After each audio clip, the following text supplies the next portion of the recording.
Olá, seja muito bem-vindo. No programa Alesp Cidadania de hoje, vamos falar sobre violência doméstica. Apesar dos avanços na legislação reconhecidos por especialistas, a opressão às mulheres ainda é um dos principais problemas sociais do país. Para falar sobre esse assunto, recebo aqui no estúdio a escritora Marilene Monteiro, que lança seu segundo livro, Filhos da Violência Doméstica, trazendo à tona histórias reais de jovens que sofreram abusos e violência em seus lares. Seja muito bem-vinda, Marlene. Obrigada, Fernando.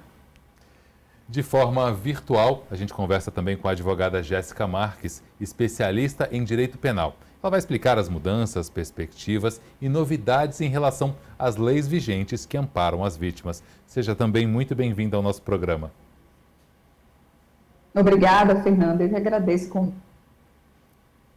Prazer receber vocês aqui. Marlene, me fala um pouquinho desse seu primeiro livro que vem de uma história pessoal que você passou. Você passou por violência dentro da sua casa durante muitos anos. Como é que foi esse período? Durante 21 anos eu fui vítima de violência doméstica. Eu nem sabia que eu era vítima. Porque a mulher, hoje nós temos a violência física, a violência psicológica, a emocional, a patrimonial e a moral. E eu era vítima e eu não sabia. Eu sofria as 5 violências domésticas dentro da minha casa. Eu vivi um período de 21 anos dentro desse ciclo. Eu criei meus filhos dentro de um ringue.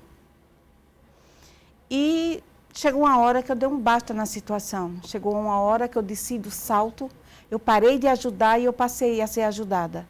Mas desci do salto mesmo. Eu fui andar a pé, eu falo andar a pé porque eu não tinha dinheiro para andar de ônibus. Porque antes eu tinha carro, antes eu tinha condições, antes eu andava no salto. Por isso que eu falo, eu desci do salto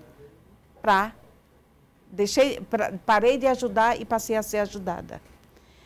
E durante esse período, eu fiz acompanhamento. Durante esse período, eu recuperei minha autoestima, recuperei meu amor próprio e decidi escrever um livro para que eu pudesse ajudar outras mulheres e mostrar que da mesma forma que eu saí de um ciclo de violência doméstica, ela também pode.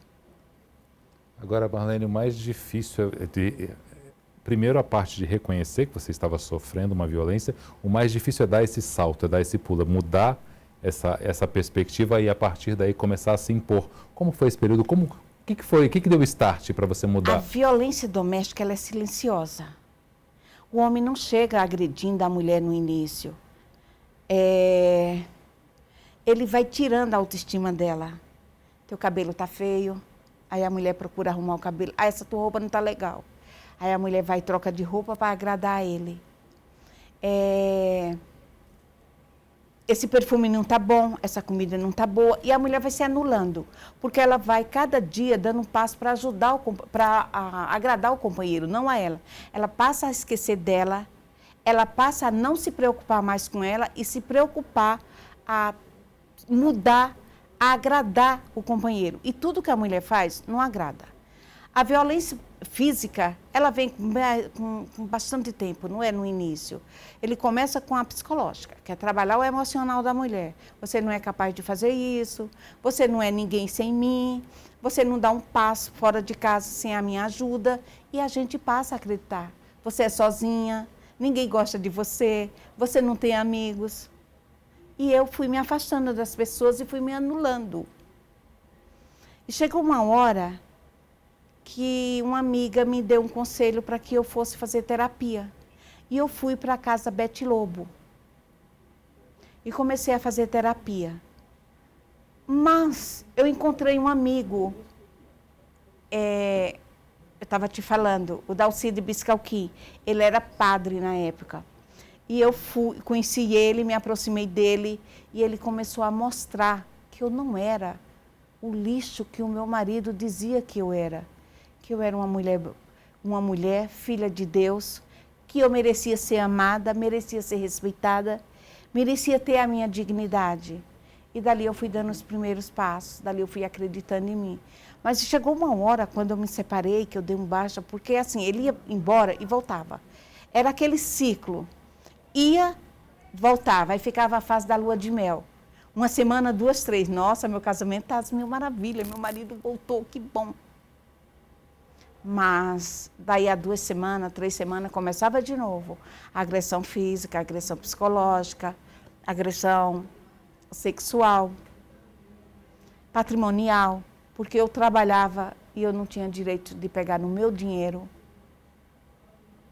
E é aí que vai. Eu dei esse primeiro passo. Eu passei a pagar a cesta básica. Eu passei a andar a pé porque eu não tinha dinheiro para andar de ônibus. Passei todas as dificuldades que eu poderia imaginar, mas eu superei. E eu estou aqui hoje. Uma bela superação. Entendeu? Parabéns. Minha filha estudava, na época, quando nós separamos, minha filha estudava no Einstein. Ela fazia técnico de enfermagem. Ela participou da primeira turma de técnicos de enfermagem do Einstein. Essa menina sofreu tanto. Ela saía 3 horas da manhã de casa, para quando estagiando no Taboão da Serra. Eu moro em Diadema. Eu ficava na sacada da minha casa, olhando ela sair sozinha para o ponto de ônibus. E eu não podia ir, porque se eu fosse levar ela, é a minha volta. Então, as duas ficariam expostas. Mas Deus é tão maravilhoso, Fernando, que Ele colocou. Um dia, de repente, olhando, lá veio um homem descendo.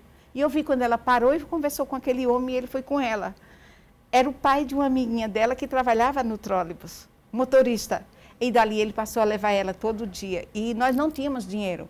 Era a maior dificuldade. Ele entrava, como o motorista pode entrar pelo portãozinho, ele ajudava ela a entrar. Então, as coisas iam acontecendo e nós passamos por tudo isso e eu superei. Graças a Deus. Graças a Deus. Jéssica, você, no seu dia a dia aí no escritório, você ouve histórias parecidas? São problemas muito parecidos? Sim, Fernanda, a todo momento, e pegando um pouco o gancho do que a Marlene falou, a violência doméstica, ela tem 2 pontos que ninguém observa, né? Não é aquela violência física propriamente dita que as pessoas acham que acontece ordinariamente. A violência física, a agressão, o feminicídio, ela é a última etapa da violência doméstica e não só isso.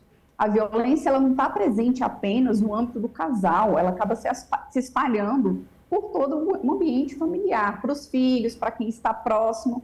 E é por isso que dentro da legislação a gente tem uma série de procedimentos que podem ser realizados, solicitados, né, para fazer o amparo dessa família, não só do casal, não só do homem ou da mulher, mas também de todo um ambiente familiar, né? O que me dói muito hoje, e a Marlene começou iniciando isso, é que, muito embora a gente tenha um noticiamento muito grande do que é a Lei Maria da Penha, de quais são as garantias que são proposta para as mulheres, que estão previstas em lei, muita gente ainda não tem conhecimento efetivo do que a lei alberga, do que a lei garante. As pessoas acham que, basicamente, é só ir até a delegacia, pedir medidas protetivas. A gente vê relato de muitas mulheres dizendo, por exemplo, que não se sentem seguras porque elas saem do judiciário apenas com um papel dizendo que elas têm medida protetiva. Mas não necessariamente. Se a gente parar para prestar atenção, a nossa legislação, a Lei Maria da Penha, a Lei 11.340, ela é considerada uma das 3 melhores leis de gênero do mundo. E ela não é considerada à toa uma das melhores leis de gênero, porque é uma lei completa, é uma lei que tem uma diversidade de garantias para assegurar a mulher, só que, infelizmente, a gente não tem um aparelhamento estatal para fornecer as informações devidas para as mulheres. A gente não tem ali a lei albergando apenas medidas protetivas para assegurar essa mulher. Nós temos uma diversidade de medidas que trazem efetivamente segurança para a mulher, para o âmbito patrimonial dela, para o âmbito familiar e dentro de qualquer outro instituto que ela queira proteger. Marlene, no teu caso, o que era o mais difícil para você dar esse primeiro passo? Você precisava mesmo desse apoio, dessa mão, para te tirar dessa fase, para começar um novo ciclo, né? O mais difícil era não ter apoio? O mais difícil era não ter apoio, porque nós não temos apoio da família. A família não apoia a vítima de violência doméstica. Porque ruim com ele, pior sem ele. Eu falo para minha vizinha, meu marido fez isso comigo. Ela vai falar para a vizinha dela, e a vizinha fala, mas o que ela fez para ele fazer isso com ela? A sociedade nos cobra, a sociedade, além de nos cobrar, elas jogam a responsabilidade em cima da mulher. Tudo que acontece dentro do lar é a mulher. Eu tenho a obrigação de preservar o meu casamento, independente do que o marido faça. Infelizmente, ainda hoje é assim. Então, eu tinha dificuldade também de acreditar no meu potencial. A questão da autoestima, né? Da minha autoestima, eu não tinha autoestima, eu pesava quase 100 quilos. Eu chorava, eu andava... Hoje eu tenho uma frase que eu falo, que eu chorei tanto, eu não sei bem a frase, mas eu escrevi uma frase que eu falo, que houve uma época que as lágrimas e o sorriso, que eu sou uma pessoa que gosta de sorrir, andava junto comigo, mas chegou uma hora que eu dei adeus às lágrimas e convidei o sorriso para me acompanhar, mais ou menos assim, porque eu chorava e sorria ao mesmo tempo. Porque se eu me separasse do meu sorriso, eu entrava em depressão. Era ele que me mantinha. Mas eu não desejo para mulher nenhuma. Mas e as mulheres sofrem, muitas sofrem caladas. Eu estava dando palestra uma vez numa UBS, e uma senhora de 82 anos começou a chorar. E eu percebo, quando eu estou dando uma palestra, eu identifico a mulher que é vítima de violência. Quando eu terminei a palestra, ela se aproximou e falou, filha, eu fui a vida inteira, eu tenho 82 anos, eu fui vítima desde o primeiro dia do meu casamento e eu não sabia. Quer dizer, conforme eu fui falando, ela foi assimilando, ela foi se identificando e ela foi, eu vivi isso, eu passei por isso, eu passo por isso. Então, muitas mulheres, infelizmente, são vítimas e não sabem que são vítimas. Por mais que seja divulgado, por mais que seja trabalhado, mas, infelizmente, ainda não atingimos um nível de, como que eu posso dizer, de comunicação, de divulgação, para que as mulheres tenham consciência e saibam o que é viver dentro de uma violência doméstica, que às vezes elas vivem e não sabem. Jéssica, a impressão que dá é que a sociedade, não é só a impressão, né? A sociedade é realmente muito machista, e a impressão que dá é que só os homens têm direito, as mulheres têm que obedecer e ficar quietas. Você ouve muito isso no seu dia a dia? O tempo inteiro, né? E é justamente por isso que a lei foi implementada, para ver se causava uma ruptura nesse tipo de pensamento. E ainda que a gente fala dessa questão geracional, né, da tradição que foi feita de casais que têm 50 anos mais, e 40 anos mais, e casais mais novos, ainda assim a gente vê essa estrutura patriarcal, machista, implementada ainda dentro da nossa sociedade. Muito embora a gente ainda tenha muitos homens mais jovens que entendem essa questão da violência, o que a gente percebe é que, na realidade, quando acontece uma situação efetiva em que há uma briga entre um homem e uma mulher, acaba se preponderando aquela sobreposição do homem, né? Dele querer, de uma certa forma, intimidar a mulher, seja com um tom de voz mais alto, que seja com algum xingamento, com alguma violência psicológica que está, infelizmente, implementado dentro da nossa sociedade, né? A gente trabalha hoje em dia com muitas políticas públicas no sentido realmente de conscientizar e de informar a população, mas a gente sabe que ainda há muito trabalho a ser feito, né? Tanto que, como a Marlene disse, a gente anda por vários lugares e a gente acaba se deparando ainda assim no atual sistema que a gente tem de uma tecnologia avançada, onde as informações estão na mão, na palma da mão do celular, né? Ainda assim, a gente verifica que muitas mulheres não sabem ainda dos seus direitos e não sabem sequer que estão sofrendo violência doméstica. E tem homens, até por uma questão estrutural, geracional, que não têm noção também que estão cometendo violência. Acontece demais. Tanto é que quando a mulher pede medida protetiva, uma das garantias, né, uma das previsões que está em lei é o estudo psicossocial familiar e o acompanhamento por uma equipe interdisciplinar. Por quê? Porque geralmente a mulher é encaminhada para profissionais que possam acolhê-la e possam fazer o tratamento dela para que ela compreenda que ela é uma vítima e que ela possa romper aquele ciclo. Até porque muitas das vezes o que a gente vê, principalmente quando a gente fala de mulheres que são casadas, são aquelas mulheres que chegam ao ápice da violência, né? Então são agredidas fisicamente, pedem medida protetiva e, infelizmente, por uma questão de dependência emocional, acabam retornando com seus companheiros e aí vão até o judiciário, que é o mesmo lugar que elas pediram a medida protetiva, pedir para revogar essa medida. Então, hoje, tem um acompanhamento que é direcionado para essas mulheres, para que elas compreendam a situação de violência e, consequentemente, se desvinculem. E tem também o direcionamento do homem, que está sendo acusado de ser um agressor, para que ele participe de palestras, de sessões, que ele se conscientize e entenda qual que é a postura dele, que aqueles atos são atos de agressões, que aqueles atos não possam se reincidir, né? Isso tudo com o intuito de que, ainda que aquela família se rompa, ainda que eles não retornem, né? Mas para que ele não cometa atos de agressão com qualquer outra próxima mulher que ele se envolver. Agora, Jéssica, a Marlene citou uma questão aqui interessante que ela falou, comentou, né, Marlene, com a sua vizinha, e ela falou o que será que ela fez para merecer isso. Então, assim, se não tem apoio dos vizinhos, dos parentes, a pessoa se sente ainda mais desprotegida e totalmente sozinha, né? Fica muito difícil dar o primeiro passo para sair desse ciclo se ela não sente apoio de lugar nenhum, né? É aquela questão estrutural e societária que a gente disse, né? Quando a gente está envolvida no ambiente familiar, a gente, infelizmente, escuta esses tipos de conselhos. Por quê? Se a gente parar para prestar atenção no perfil do agressor, quem que é o agressor? É aquele homem que trabalha, é pai de família, é aquele homem que põe o sustento, põe dinheiro, põe alimento dentro de casa, é aquele homem que costuma ser socialmente um bom rapaz, né? Conversa, brinca com todo mundo, é descontraído.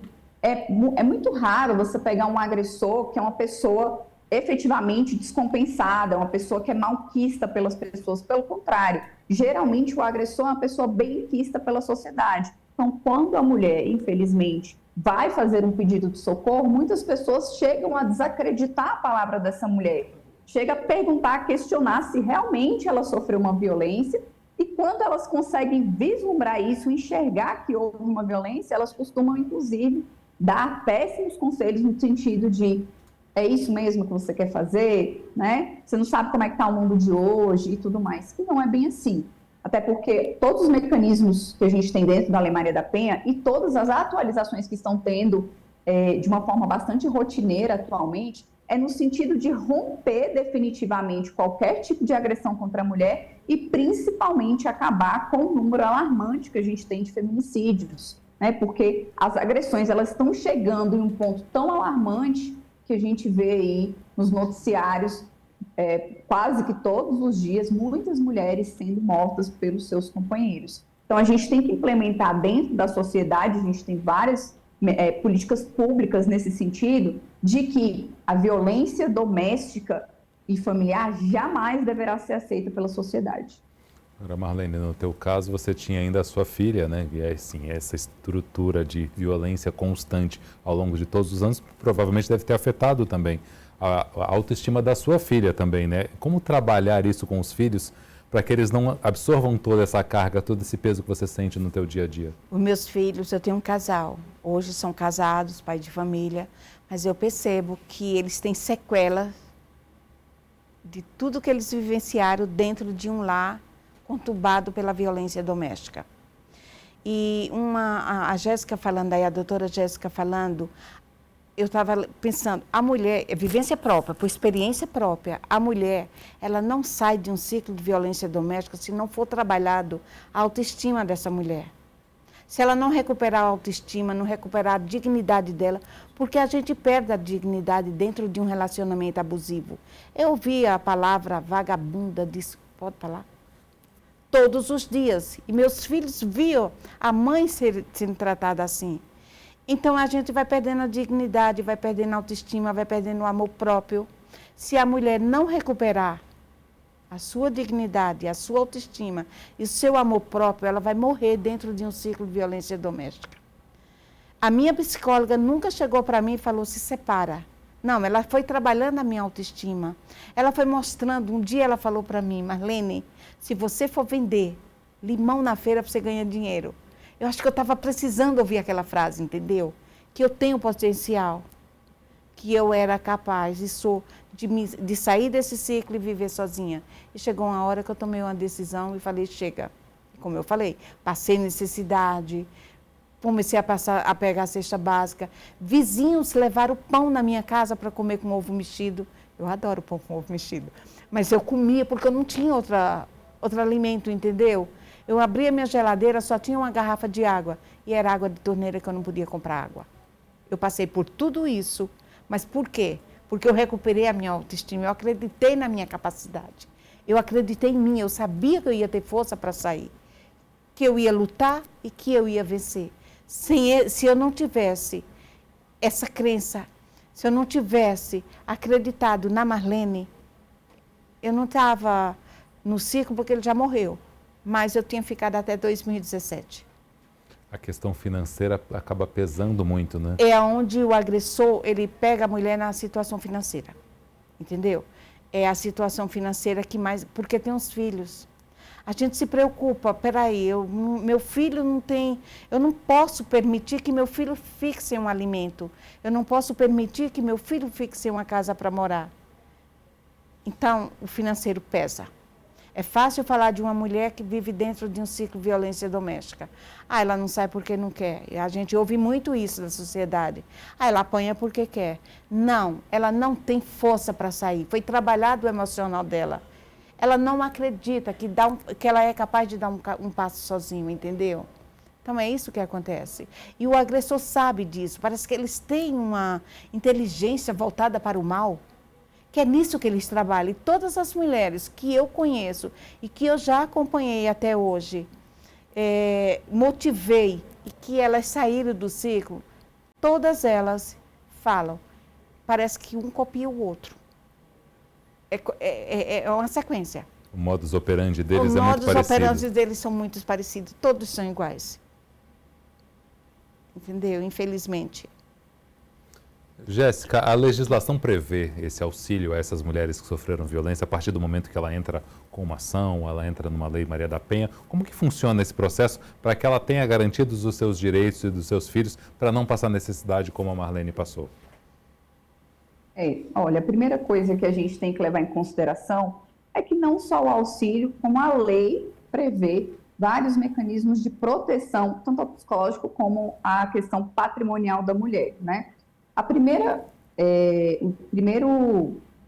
direcionamento que a gente dá para uma mulher que está em situação de violência, mas não consegue se desvincular por conta de uma questão financeira, há a possibilidade hoje, assim que ela faz o requerimento de medida protetiva, dela ser direcionada para a Casa da Mulher Brasileira. Na Casa da Mulher Brasileira, a mulher ela tem o apoio psicológico, social, garantia ali de ficar algum tempo na Casa da Mulher Brasileira sem precisar pagar algum aluguel, tá? Para ela se reestruturar. Então, ela tem uma assistência jurídica, uma assistência à saúde, ela tem todo um suporte nesse primeiro momento para ela conseguir se desvincular, né? E a gente tem também, por exemplo, para as mulheres que não têm condições hoje em dia de ir para algum lugar, a possibilidade de solicitar o auxílio, sim. Pode solicitar dentro do próprio processo, ela tem que cumprir alguns requisitos, mas tem como fazer essa solicitação. E não só isso, a própria lei, ela prevê para a mulher que está em situação financeira vulnerável também, a possibilidade de pedir uma indenização por dano moral em razão das próprias agressões sofridas. Então, hoje o homem ele é devidamente responsabilizado pelas condutas dele. E aí, nisso, nós estamos falando de uma mulher que é vulnerável financeiramente, porque também nós temos um amparato para a mulher que não é tão vulnerável financeiramente. Então, por exemplo, para aquela mulher que trabalha com carteira fechada, ela tem a possibilidade de sair daquele local, daquela situação de violência e ficar afastada por até 6 meses, sem que o vínculo empregatício dela seja rompido, para que ela consiga sair da situação de violência e depois retornar e ter a garantia da manutenção do seu vínculo de trabalho. Nós temos também, por exemplo, para as servidoras públicas, a possibilidade do pedido de remoção da sua lotação de trabalho, né, para que ela saia efetivamente daquela situação de violência. Nós temos garantias patrimoniais dentro da lei, de bloqueio de bens, de valores, para que essa mulher não perca o patrimônio dela. Então, é importante também consignar o seguinte, que a mulher que quer se desvincular do homem, ela tem, por exemplo, garantia, vai para alguma outra cidade, algum outro estado, ela tem a garantia de prioridade na matrícula escolar dos filhos dela. Então, hoje a gente tem um amparato estatal, que a gente fala que, infelizmente, muitas mulheres não têm ciência disso, mas que a lei prevê e ela pode exigir isso dentro de um processo que está discutindo ali sobre as medidas protetivas para que ela seja devidamente amparada e assegurada. Mas hoje, especificamente, quando há uma mulher que está em situação de violência, ela consegue sim, por exemplo, se direcionar à Casa da Mulher Brasileira ou qualquer outra casa que esteja no respectivo, na respectiva cidade, para que ela seja devidamente amparada, pelo menos naquele primeiro momento. Agora, Marlene, toda essa experiência ruim, que infelizmente durou muitos anos na sua vida, também teve um resultado, né? Você escreveu o seu primeiro livro falando sobre esse tema e agora nós estamos com o segundo livro aqui. Como é que foi essa ideia, a partir da ideia e da vivência para se tornar um primeiro livro? Quando eu escrevi Depois do Fim Recomeçar é Preciso, onde eu falo da minha vivência dentro do ciclo de violência e falo da minha superação, porque o que interessa para a mulher é a superação, não é a dor. A dor todas conhecem. Eu montei uma palestra e comecei a dar palestras nas escolas.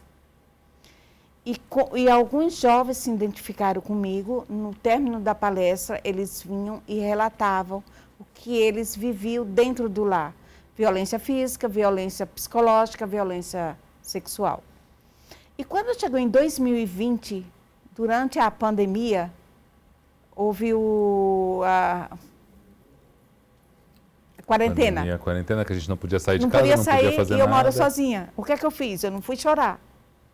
Eu sentei no computador e comecei. Eu tinha muitos relatos. Eu não coloquei todos os relatos porque é pesado o livro.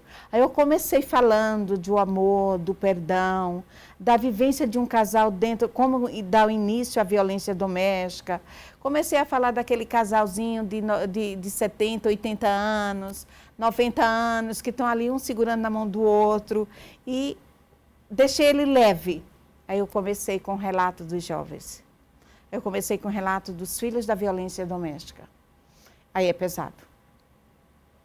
O que foi o mais difícil nessas conversas com essas pessoas? Que são relatos reais de pessoas que sofreram violência ou que presenciaram violência dentro de casa. Eu tenho vários relatos. O primeiro relato dentro desse livro de Filhos da Violência foi uma moça aqui de São Paulo, que ela estava me assistindo na Rede Vida, madrugada, e ela me mandou uma mensagem. Ela me assistiu, ela comprou meu livro, ela me mandou uma mensagem.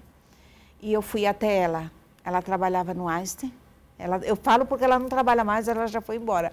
Trabalhava no Sírio-Libanês e na Rede Dó. Nem sei, não, o Sírio-Libanês não é da Rede Dó, é o São Luís. E ela trabalhava, e ela nasceu dentro de um ciclo de violência doméstica. Desde a gravidez da mãe dela, que o pai dela batia nela, batia na mãe, e a criança, querendo ou não, absorvia a emoção. Ela nasceu, ela cresceu dentro daquele ciclo. Chegou uma hora que, eu dou o nome dela de Júlia, chegou uma hora que a Júlia, quando o pai chegava em casa, ia bater na mãe, ela se trancava no quarto, mas ela ouvia os gritos. Ela começou a se trancar dentro do armário, onde abafava os gritos. E ela foi crescendo, e ela não foi acreditando em ninguém. Estudando nos melhores colégios dentro de São Paulo, que o pai dela é um grande empresário dentro de São Paulo, respeitado pela mídia e pela classe empresarial. Ela terminou na USP. Ela falou, eu vou fazer medicina, porque se eu curar a dor, um exemplo, do Fernando, eu curo a minha. Só que ela não curava. A dor do Fernando é uma e a dor dela é outra. E ela começou a fazer acompanhamento. Ela estava num ponto que ela fazia acompanhamento com psiquiatra. Ela tomava medicação. Ela chegava nos hospitais, ela não convivia, ela não interagia. Ela se isolou. Ela chegava, bom dia, boa tarde, boa noite.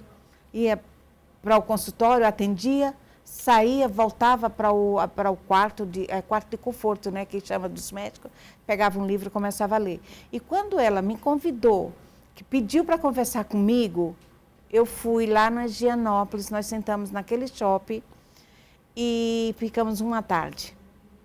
E ela começou a relatar a vida dela. E eu percebi que a Júlia não tinha bronca do pai, era da mãe. Ela tinha mágoa da mãe, o ressentimento dela era com a mãe dela, porque a mãe podia sair do país, podia pegar ela e morar em outro país. Só que a mãe não tinha condições emocionais para isso. Ela tinha condições financeiras, mas não tinha o emocional. Ela não acreditava na capacidade dela. E A Júlia foi indo, chegou uma hora que o médico, o psiquiatra deu alta para ela. Ela começou, que a mãe dela não fazia. Ela levou a mãe dela começou a fazer um tratamento, fazer terapia. E hoje, eu lembro-me que a Júlia, quando eu falei, ela me relatou a história dela, que eu falei, posso escrever sua história? Eu falei, não, Júlia, não. Você é uma médica, doutorada, mestrada, eu sou simplesmente Marlene, quem sou eu? Ela ficou brava comigo e ela me autorizou a escrever a história dela. E hoje, Júlia foi para Médicos Sem Fronteiras. Júlia hoje é outra pessoa, interage com as pessoas, recuperou a autoestima dela. Nem era autoestima, né? Ela, também, né? Também. Né? Ela se recuperou, ela perdoou a mãe, que o problema dela era com a mãe, não era com o pai. Que o pai para ela já não existia, né? Concorda? Sim. Eu acredito que dentro daquele relacionamento não existia amor. O problema dela era com a mãe. E a mãe foi fazer terapia, ela foi embora, ela casou. Eu nem sei se casou, ela me falou que ia casar, a última vez que ela me ligou. Ela estava com um inglês, um médico inglês, também trabalhava em Médicos Sem Fronteira. Ela se abriu muito. E eu tenho um relato de um jovem que eu chorei muito ao escrever a história dele. No término de uma palestra, ele chegou e conversou comigo. Ele falou, eu tenho 18 anos. Eu fui vítima desde os 5 anos. Meu tio abusava de mim sexualmente. Meu pai e minha mãe não têm ideia do que eu passei. Eles nunca souberam do que aconteceu comigo. Mas eu entro no banheiro, eu tomo meu banho, eu volto, me olho no espelho. Eu não tenho uma namorada porque eu não me acho digno de abraçar uma menina, de beijar uma menina. Eu me sinto sujo. E eu encaminhei ele para uma psicóloga amiga minha. E 1 ano depois, eu estava escrevendo esse livro, ele me mandou um relato. Agradecendo por eu ter passado na vida dele, passado pela vida dele. Que ele hoje já tinha uma namorada, já se olhava no espelho e conseguia sorrir. E passar um perfume ou um creme. E tinha momentos, Fernando, e eu chorei feito uma criança quando eu li a mensagem daquele menino. Tinha momentos que eu estava escrevendo esse livro, o relato dos jovens, que eu parava, eu colocava um tênis, uma bermuda, eu ia para uma praça caminhar, eu chorava, e eu só voltava no outro dia sentar no computador, porque era pesado. Aquele jovem, eu via a afeição, a fisionomia de cada jovem, eu poderia não lembrar do nome deles, mas o rosto deles, a fisionomia dele eu lembrava. Tem um caso de uma menina, que eu admiro essa menina, eu tenho contato com ela, eu chamo ela de Anne. Anne foi abusada desde criança pelo pai, e a mãe sabia. É isso que dói, você vê uma mãe ver o pai chegar do trabalho, pegar a filha, entrar com ela no banheiro, ficar lá 40, 50, 60 minutos, 1 hora, a menina voltar chorando e a mãe não tem atitude. Eu queria entender, não consigo. E essa menina foi crescendo e ela foi estudando e ela conseguia separar a dor que ela vivia com o desempenho dela dentro do estudo, porque ela queria se livrar daquela situação. E ela sabia que só ia sair daquela família se ela tivesse conhecimento, se ela estudasse, se ela se formasse. Mas chegou todo mundo sabia dentro da casa, irmão sabia, todo mundo sabia. Chegou uma hora que a Anne começou, ela estava com, acho que 17 anos, ela falou, com 18 anos eu saí de casa. E ela foi fazer luta pessoal, defesa pessoal. Defesa pessoal, ela foi fazer, porque ela falou, eu quero me livrar. Ela não confiava em homem, porque o homem que ela poderia confiar, quem era? O pai dela. E foi a pior pessoa. E foi a pior pessoa na vida dela. E ela conheceu nessa academia uma senhora. E não sei por que elas começaram a conversar. Chegou uma hora que a Júlia contou para ela o que estava acontecendo. Essa senhora quis pegar na mão dela e levar ela para uma delegacia. Ela não quis. Falou, eu não vou. Não vai resolver a delegacia, vai piorar a minha situação dentro de casa. Eu quero sair, eu quero ir embora de casa. E a Júlia, estou confundindo, a Anne, naquele momento, aquela senhora pegou na mão dela e levou ela com ela. Ela saiu de casa, a Anne saiu da academia com a bolsa e a roupa do corpo. Essa senhora era bem... Estruturada financeiramente. E ela ficou com a Júlia. Deu tudo para ela e os pais não procuraram. Aí chegou uma hora que essa senhora começou a se programar, vendeu tudo que tinha no estado que ela morava, e veio para São Paulo.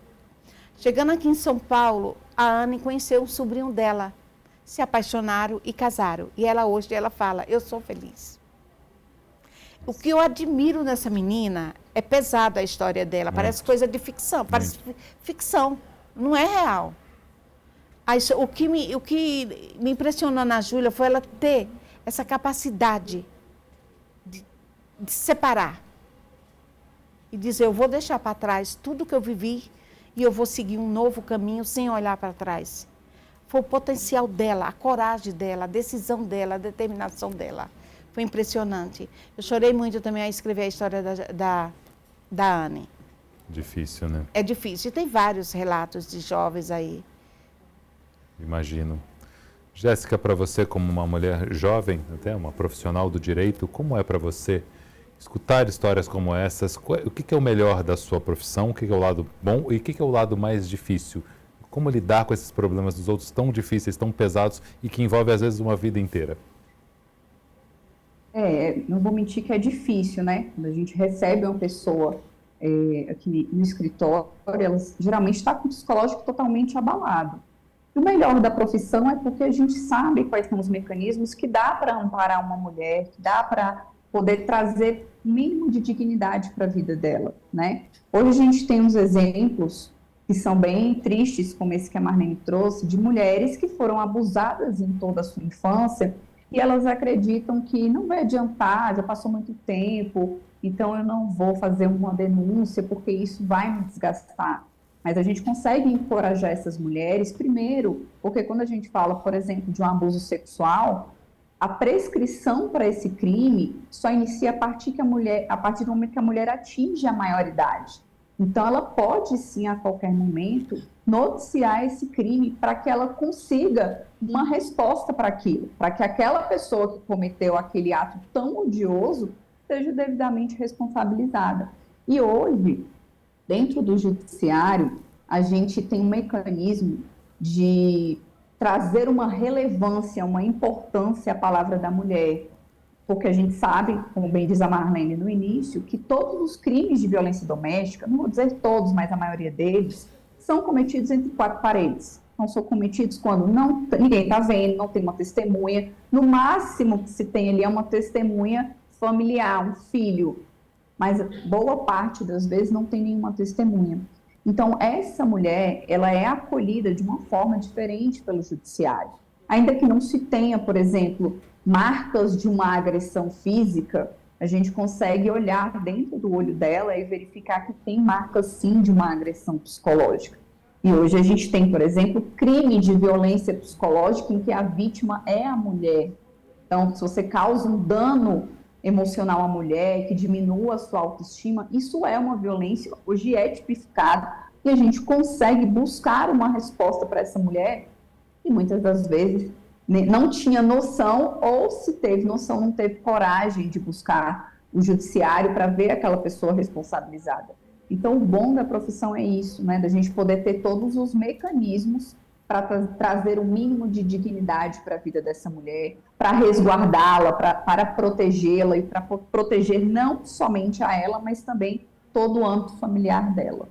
Agora, Jéssica, surgiu uma dúvida aqui na minha cabeça. A Marlene citou um caso que a mãe tinha ciência do que o pai fazia com a filha e não fazia nada. Para essas pessoas que convivem com essa violência no dia a dia, adultos, né, principalmente depois dos 18 anos, e que não denunciam, existe uma previsão legal para punir também essas pessoas que são cúmplices desse crime? Sim, eles são corresponsáveis, coautores, principalmente a mãe, porque se a mãe está vendo que uma filha está sofrendo uma situação de abuso, de importunação ou até mesmo de estupro e não faz nada, porque ela tem o dever legal de chamar as autoridades, de registrar um boletim de ocorrência para que aquele homem, para que aquele companheiro, que seja o padrasto, ou o pai, ou o tio, ou o filho, o irmão, enfim, para que aquele homem seja devidamente responsabilizado e ela não faz, ela vai responder o processo também pela omissão dela. Então, a gente tem que lembrar que, principalmente, não só os familiares, tá? mas os familiares, a sociedade, todo mundo tem uma responsabilidade quando se deparar com uma situação de violência doméstica familiar. Não só uma responsabilidade, o dever de noticiar. Não existe mais aquela questão de briga de marido e mulher não se mete a colher. Hoje é uma obrigação social e ética de todos de fazerem o devido registro, ligar para a polícia e fazer a ocorrência. Marlene, no seu caso, lá no começo, 20 e poucos anos atrás, se você tivesse todo esse aparato legal, toda essa informação, você acha que você teria saído dessa situação antes? Eu não sei se eu estava preparada, Fernando. Para começar, a mulher tem vergonha também de dizer que é vítima de violência doméstica. Não é fácil eu admitir e contar. Eu compartilhar com alguém que eu sou vítima. Porque, para começar, como eu falei, nós somos cobrada e muitos não acreditam. Ah, ele fez isso, você já está exagerando. A mulher sempre exagera, a mulher aumenta, é como um bolo, quando a gente põe o fermento, ele vai crescendo. Então, eles acreditam que a própria família. Então, eu tinha vergonha de falar que eu era vítima de violência doméstica. Para começar, no início eu nem sabia que eu era vítima, mas eu tinha vergonha de dizer, ele faz isso e isso comigo. Eu chorava e sorria.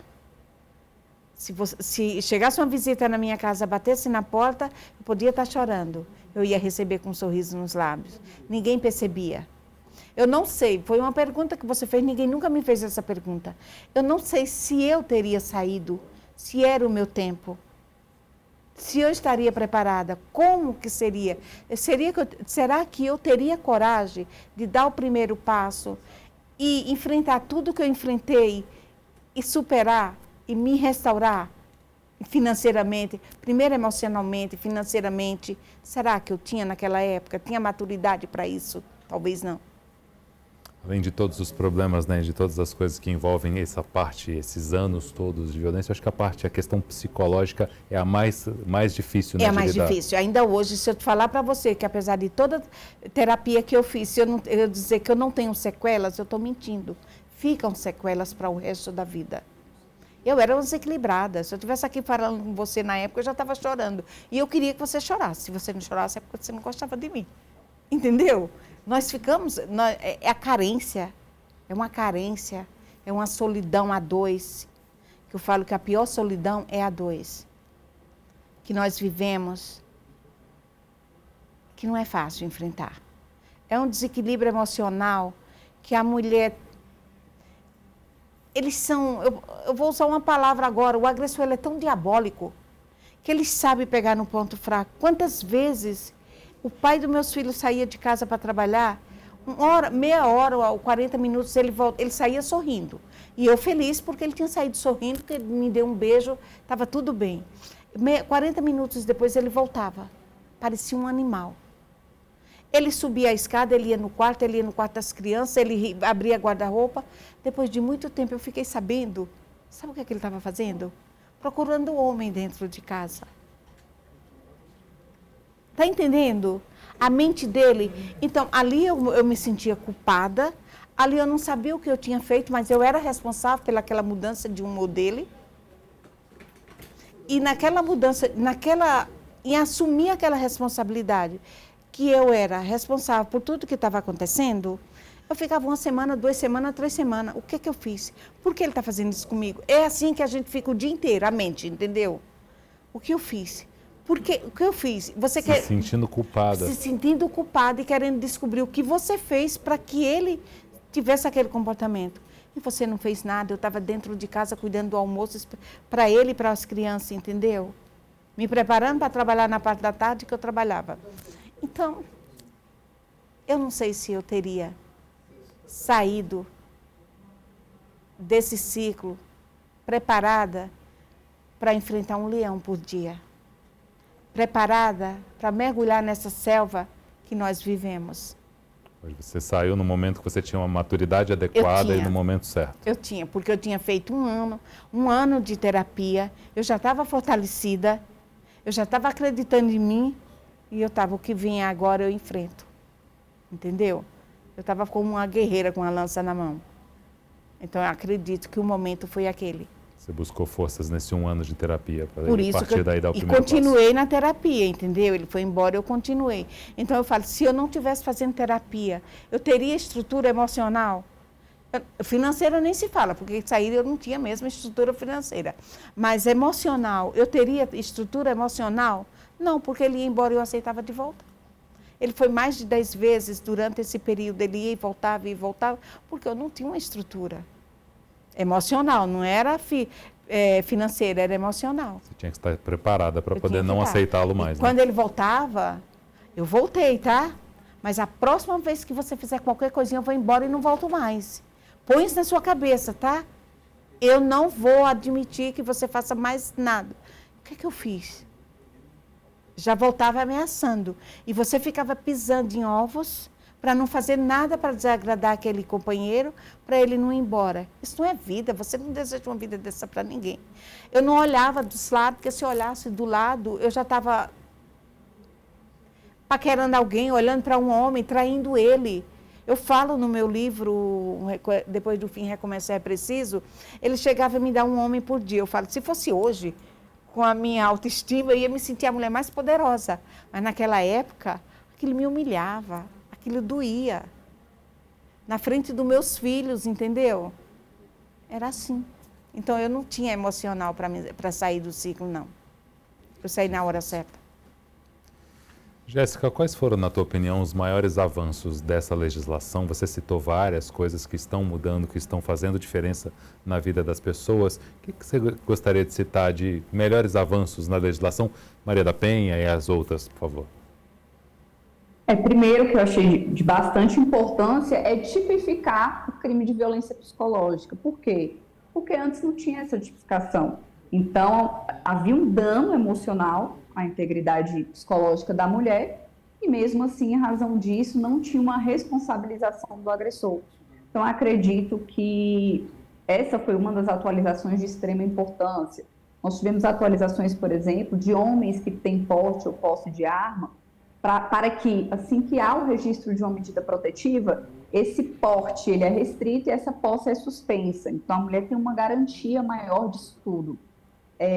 Nós temos também todas as atualizações ali, né, de ressarcimento do SUS, de reparação ali aos danos que essa mulher sofreu, mas uma alteração que eu achei interessante e que está sendo bem aplicada pelo judiciário é o fato de que a mulher que registra uma ocorrência e o homem vai preso, por exemplo, ela não tem direito de forma alguma de visita.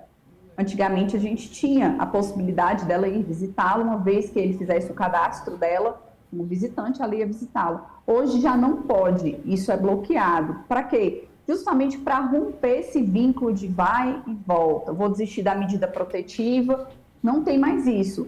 Uma vez que se tem um registro, essa mulher não consegue entrar em contato, não consegue tentar restabelecer esse vínculo. Então, eu acredito que o judiciário, a legislação está atuando de uma forma bastante efetiva. E tem gente que questiona, né, de estar invadindo a autonomia das pessoas, mas o que a gente percebe é que isso é necessário para que haja um rompimento efetivo dessa situação de violência, né? Jéssica, para a gente finalizar, que dica você daria para as mulheres que presenciaram, que vivem ou que conhecem alguém que viva nessas condições? Qual deve ser a postura dela? Que órgãos ela deve procurar? Como proceder numa situação como essa? Caiu. Perdemos o sinal da Jéssica, então eu vou passar para você, Marlene. Que dicas, né, você daria para as mulheres que estão te assistindo, que às vezes estão passando pelo que você passou e que não sabem como dar o primeiro passo, não sabem como proceder com o marido, enfim, com os filhos dentro de casa? O que eu falo para as mulheres, Fernanda, é que busquem ajuda psicológica. Recupera a sua autoestima. Como eu falo, a mulher não sai de um ciclo de violência doméstica se não recuperar a autoestima, o amor próprio, a dignidade. Entendeu? Esse é o primeiro passo.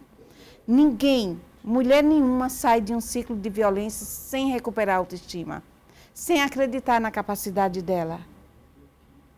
É isso que a mulher tem que fazer. Ela tem que buscar, resgatar aquela águia que está adormecida dentro dela e cuidar daquela águia para que as asas dela cresçam e ela comece a dar o primeiro voo. Ter autonomia. Que é autonomia. Foi o que aconteceu comigo. Tanto é que meu livro é uma águia na capa. Porque eu falo, eu tinha uma águia adormecida dentro de mim. Eu tive que dar vida a essa águia, para que ela me levasse a conhecer novos horizontes. Entendeu? Então, a mulher que está dentro desse ciclo, ela é capaz de sair, ela pode sair. É só ela querer, é só ela buscar ajuda. Eu não teria saído sem ajuda profissional. É buscar ajuda, é se recuperar e dar o seu primeiro passo. E daí, ela para de ciscar no meio das galinhas, porque nós somos águia, mas vivemos ciscando ali, comendo milho no meio das galinhas. De repente, ela vai perceber que ela pode subir para o topo. Jéssica, eu estendo para você, eu tinha te perguntado que recado você daria, que dica você daria para as mulheres que estão passando ou que conhecem alguém que esteja passando por situações parecidas com a da Marlene, como proceder, que órgãos procurar, qual seria o primeiro passo na tua opinião?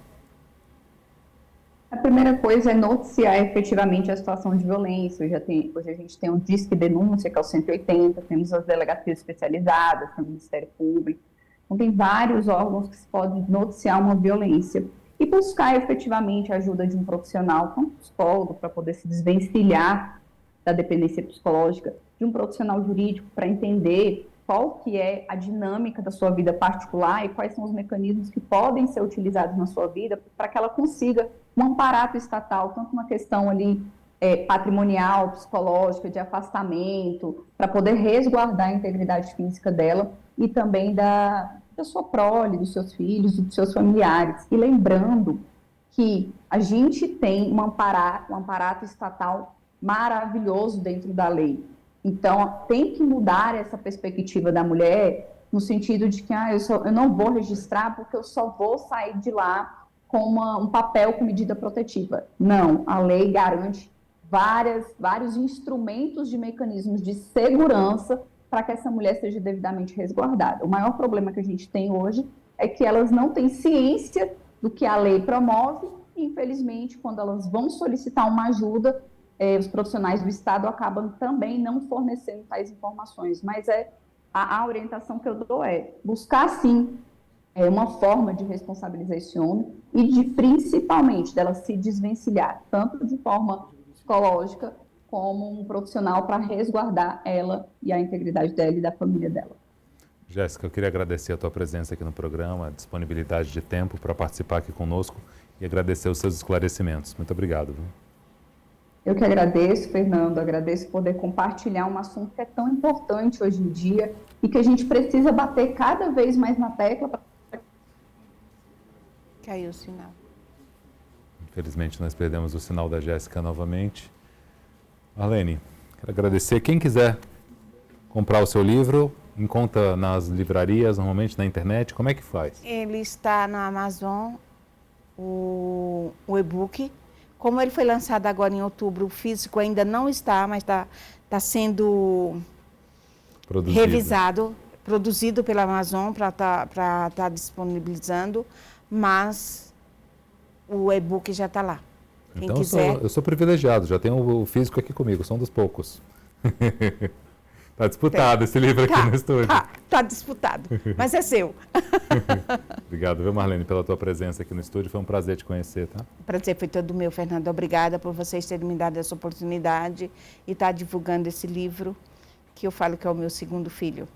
Mas eu espero que esse livro possa ajudar muitos jovens a criar coragem e denunciar a vivência deles dentro de um ciclo de violência doméstica, que não é fácil. Imagino. Obrigado. O Alesp Cidadania de hoje fica por aqui. A gente se vê no próximo programa. Até lá.